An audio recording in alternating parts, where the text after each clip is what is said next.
ada 3 cara untuk mengalahkan setan atau mengusir setan. Yang pertama, di dalam Injil Markus, mereka akan mengusir setan demi nama Tuhan Yesus. Amin. Demi apa, saudara? Nama Tuhan apa? Yesus. Dan yang kedua, bila ada saudaramu yang sakit, hendaklah penatua mengoleskan minyak demi nama Tuhan. Amin.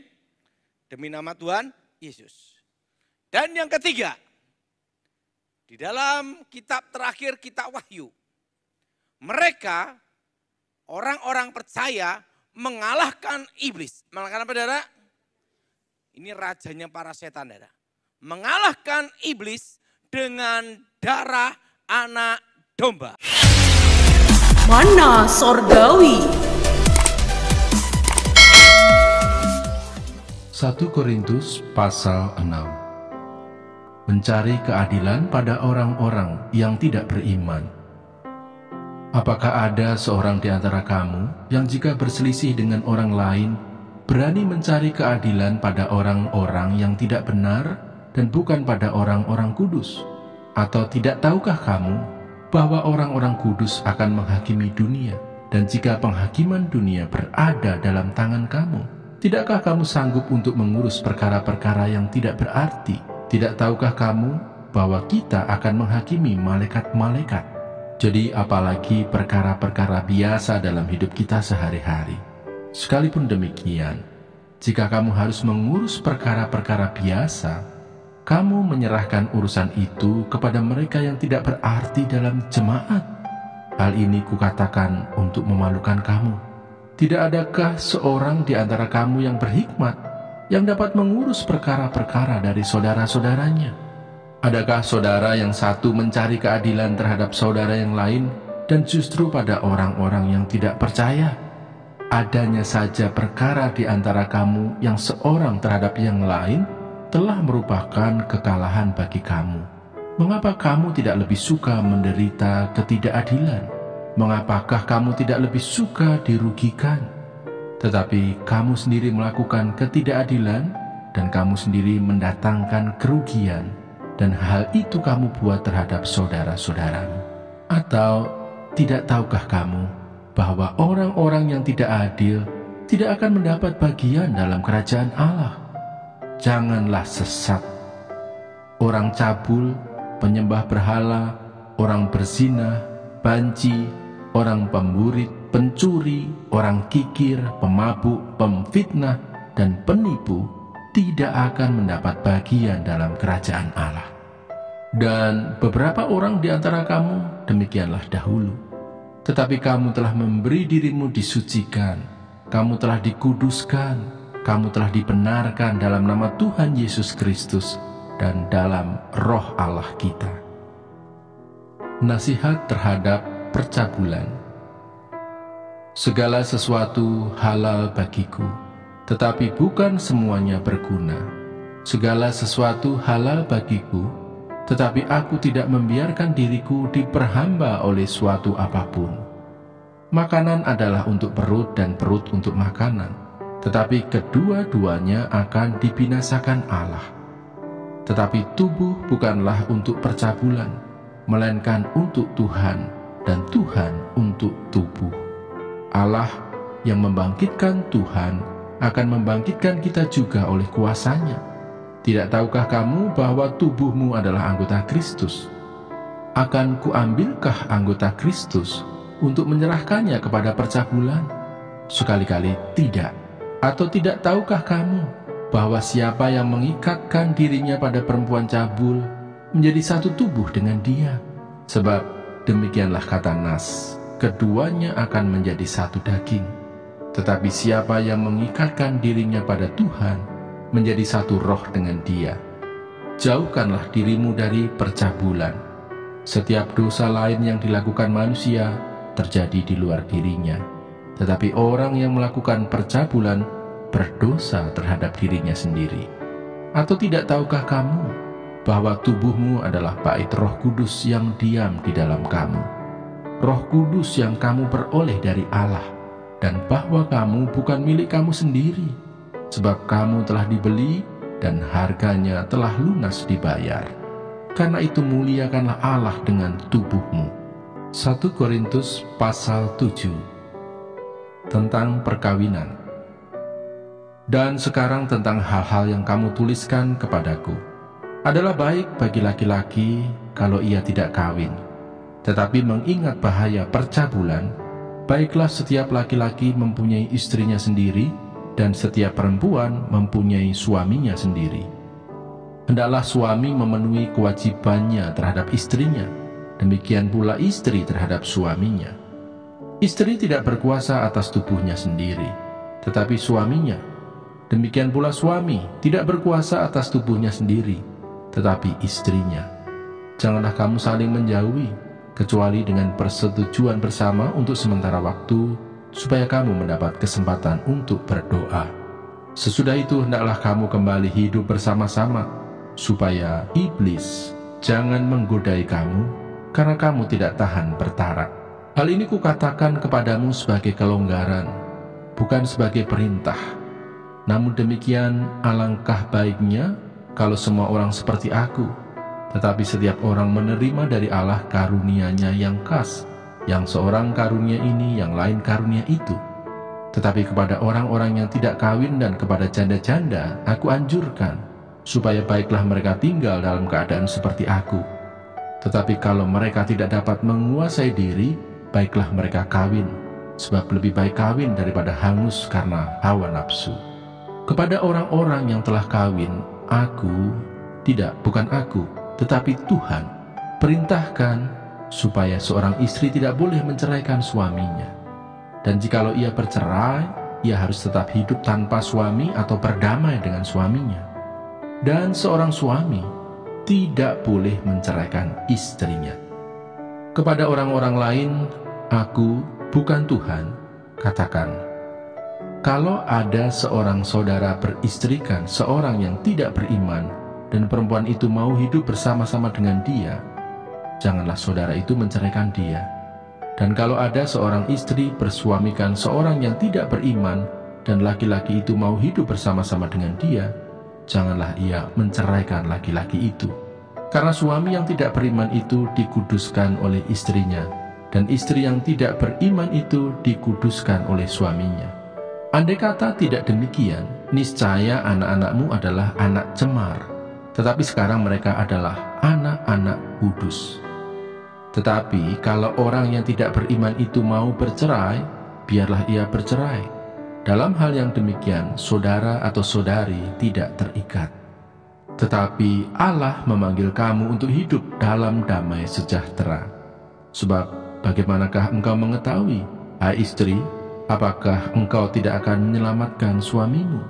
Atau bagaimanakah engkau mengetahui, hai suami, apakah engkau tidak akan menyelamatkan istrimu? Hidup dalam keadaan seperti waktu dipanggil Allah. Selanjutnya, hendaklah tiap-tiap orang tetap hidup seperti yang telah ditentukan Tuhan baginya, dan dalam keadaan seperti waktu ia dipanggil Allah. Inilah ketetapan yang kuberikan kepada semua jemaat. Kalau seorang dipanggil dalam keadaan bersunat, janganlah ia berusaha meniadakan tanda-tanda sunat itu. Dan kalau seorang dipanggil dalam keadaan tidak bersunat, janganlah ia mau bersunat. Sebab bersunat atau tidak bersunat tidak penting. Yang penting ialah mentaati hukum-hukum Allah. Baiklah tiap-tiap orang tinggal dalam keadaan seperti waktu ia dipanggil Allah. Adakah engkau hamba waktu engkau dipanggil? Itu tidak apa-apa. Tetapi jikalau engkau mendapat kesempatan untuk dibebaskan, pergunakanlah kesempatan itu. Sebab seorang hamba yang dipanggil oleh Tuhan dalam pelayanannya adalah orang bebas, milik Tuhan. Demikian pula orang bebas yang dipanggil Kristus adalah hambanya. Kamu telah dibeli dan harganya telah lunas dibayar. Karena itu janganlah kamu menjadi hamba manusia. Saudara-saudara, hendaklah tiap-tiap orang tinggal di hadapan Allah dalam keadaan seperti pada waktu ia dipanggil. Sekarang tentang para gadis. Untuk mereka aku tidak mendapat perintah dari Tuhan, tetapi aku memberikan pendapatku sebagai seorang yang dapat dipercayai karena rahmat yang diterimanya dari Allah. Aku berpendapat bahwa mengingat waktu darurat sekarang adalah baik bagi manusia untuk tetap dalam keadaannya. Adakah engkau terikat pada seorang perempuan? Janganlah engkau mengusahakan perceraian. Adakah engkau tidak terikat pada seorang perempuan? Janganlah engkau mencari seorang. Tetapi kalau engkau kawin, engkau tidak berdosa. Dan kalau seorang gadis kawin, ia tidak berbuat dosa. Tetapi orang-orang yang demikian akan ditimpa kesusahan badani, dan aku mau menghindarkan kamu dari kesusahan itu. Saudara-saudara, inilah yang ku maksudkan, yaitu waktu telah singkat. Karena itu dalam waktu yang masih sisa ini, orang-orang yang beristri harus berlaku seolah-olah mereka tidak beristri. Dan orang-orang yang menangis seolah-olah tidak menangis. Dan orang-orang yang bergembira seolah-olah tidak bergembira. Dan orang-orang yang membeli seolah-olah tidak memiliki apa yang mereka beli.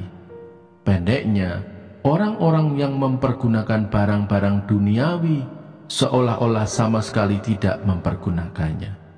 Sebab dunia seperti yang kita kenal sekarang akan berlalu. Aku ingin supaya kamu hidup tanpa kekhawatiran.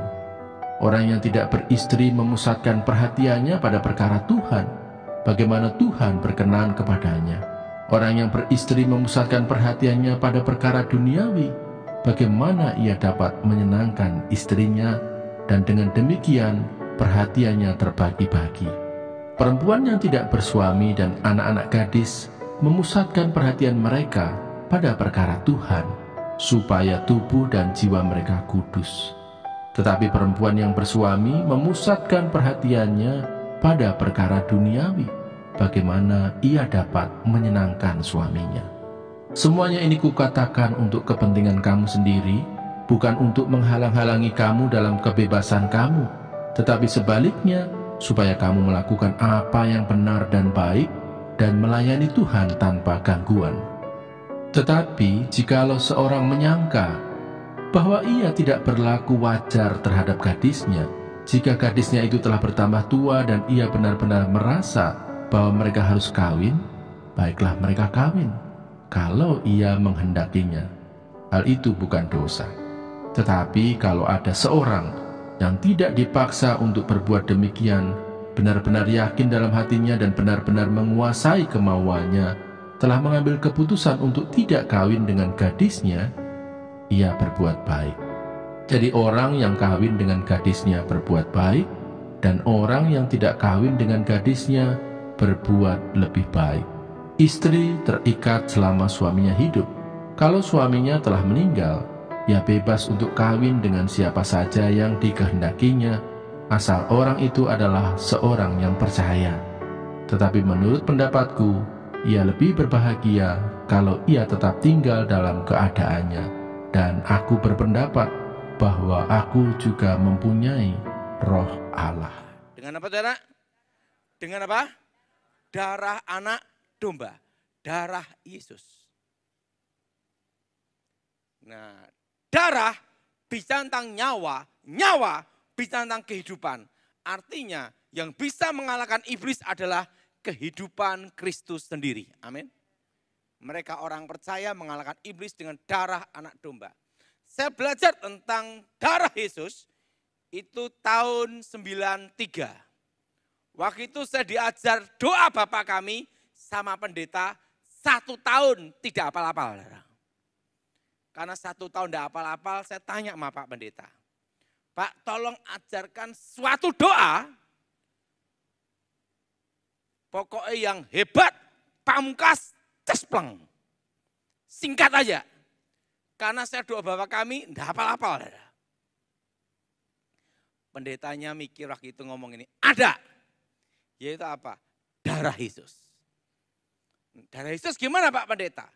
Darah Yesus sucikan, darah Yesus bentengi, darah Yesus hancurkan kuasa gelap, darah Yesus hancurkan setan, darah Yesus hancurkan mantra, darah Yesus hancurkan kutuk. Nah apalagi Pak Pendeta? Atur sendiri, gitu dah. Wis pikir sendiri aja, pokoknya ngomong darah Yesus gitu. Apa yang terjadi? Suatu kali saya diminta pelayanan dan saya berangkat untuk mendoakan seorang ibu bukan orang Kristen.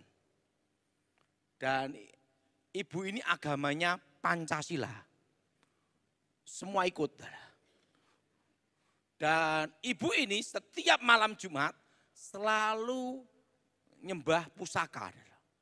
Keris-keris, setelah itu cincin, macamnya disembah-sembah. Animisme pokoknya. Dan penyembahan arwah dia.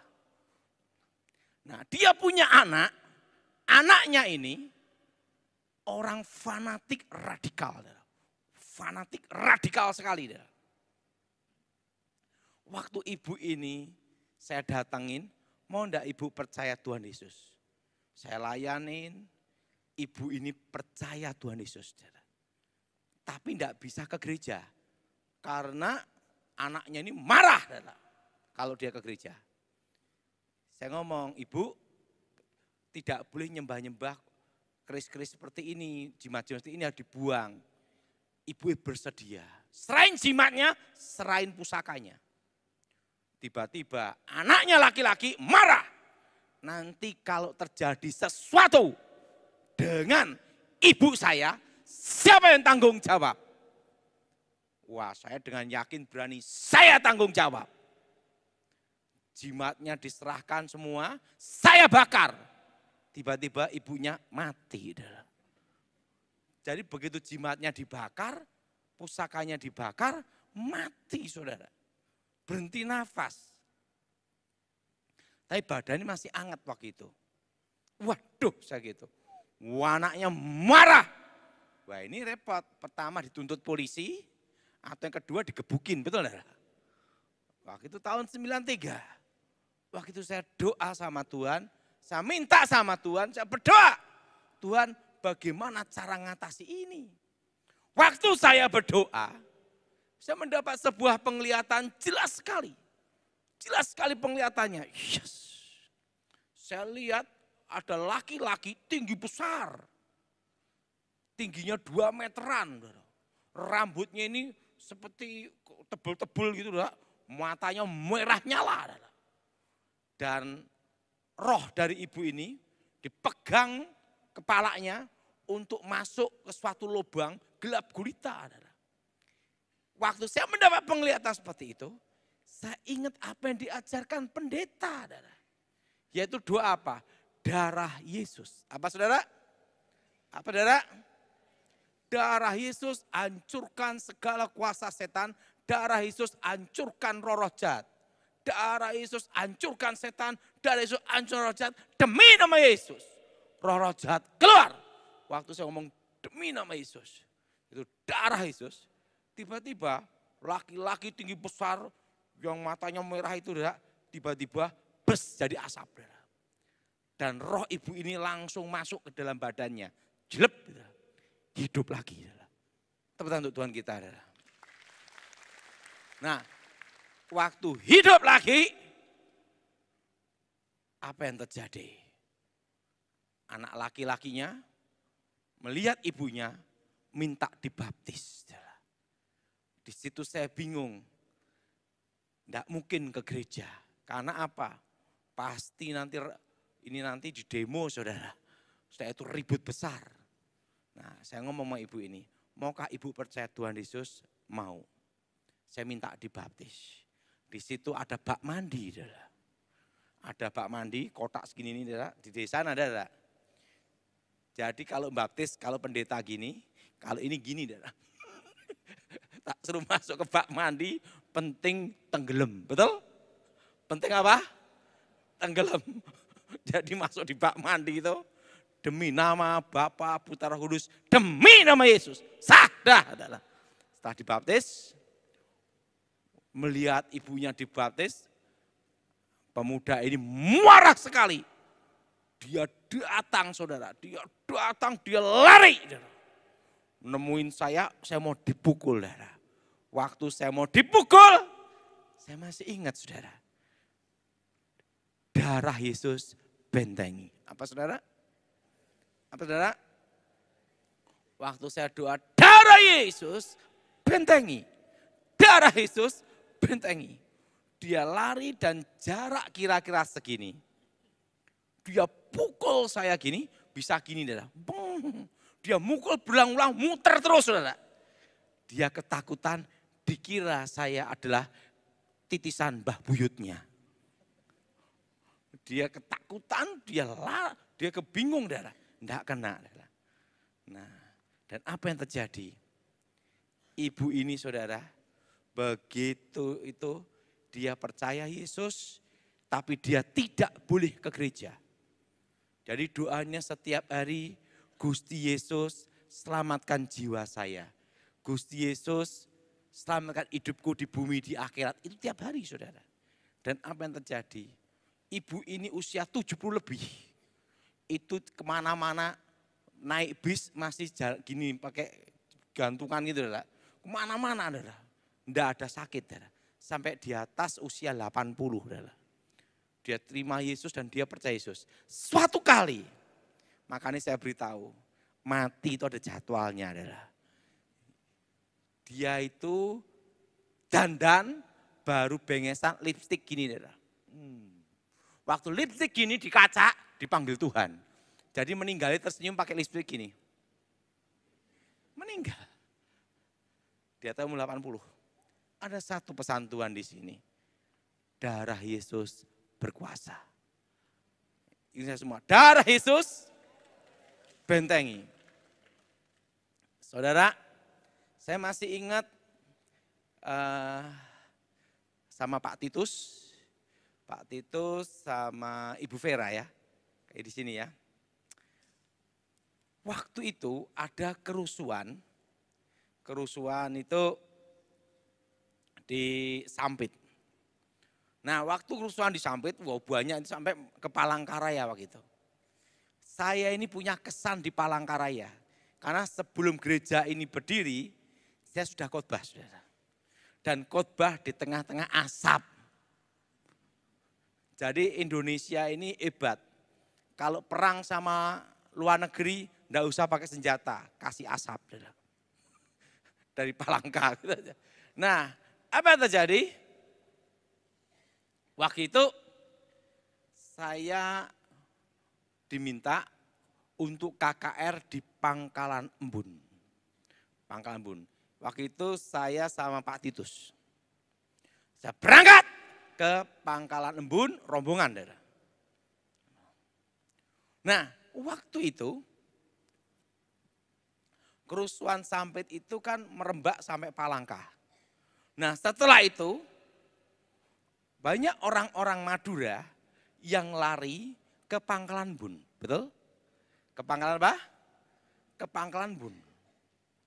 Nah, dan ada sebagian dari pasukan Dayak waktu itu ngejar sampai Pangkalan Bun. Nah, di Pangkalan Bun dibikin KKR. Mantan dukun santet, gitu udah.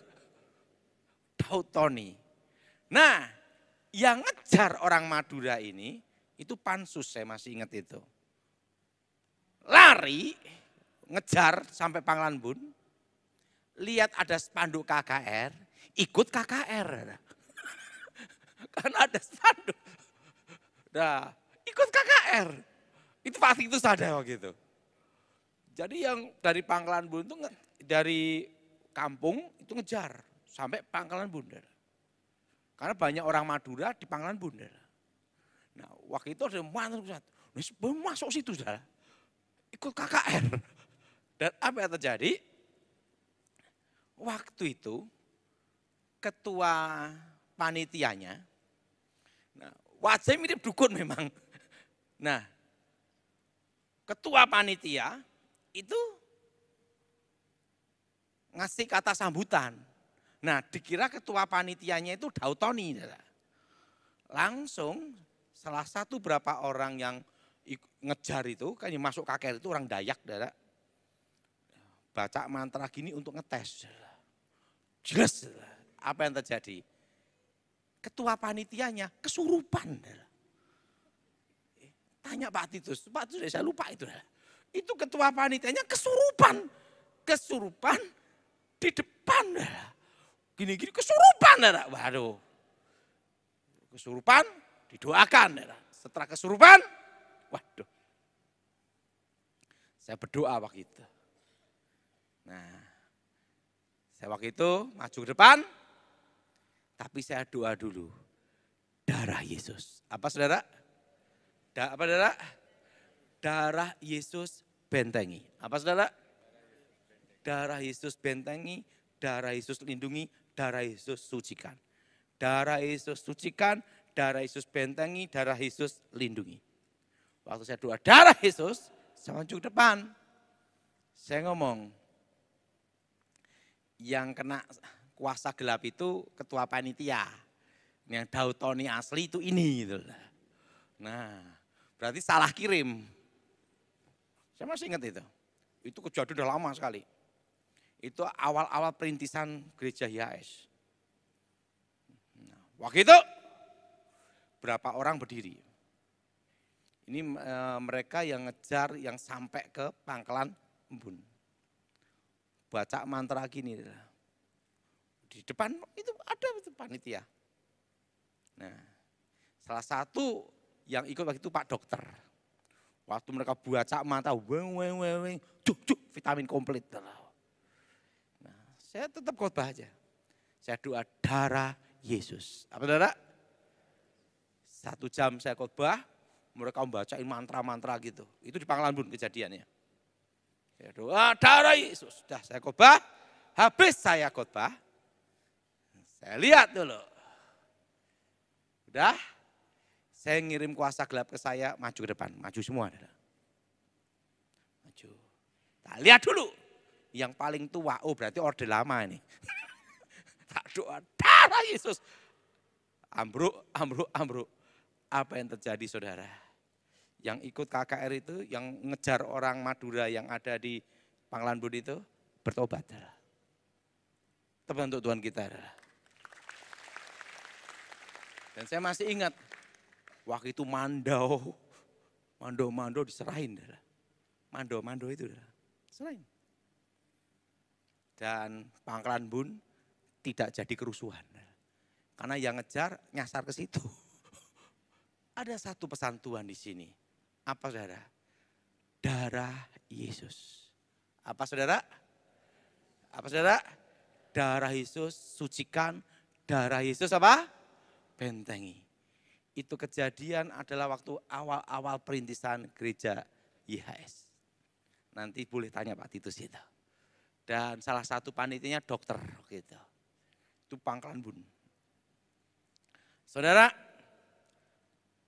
ada satu pengalaman tentang darah Yesus.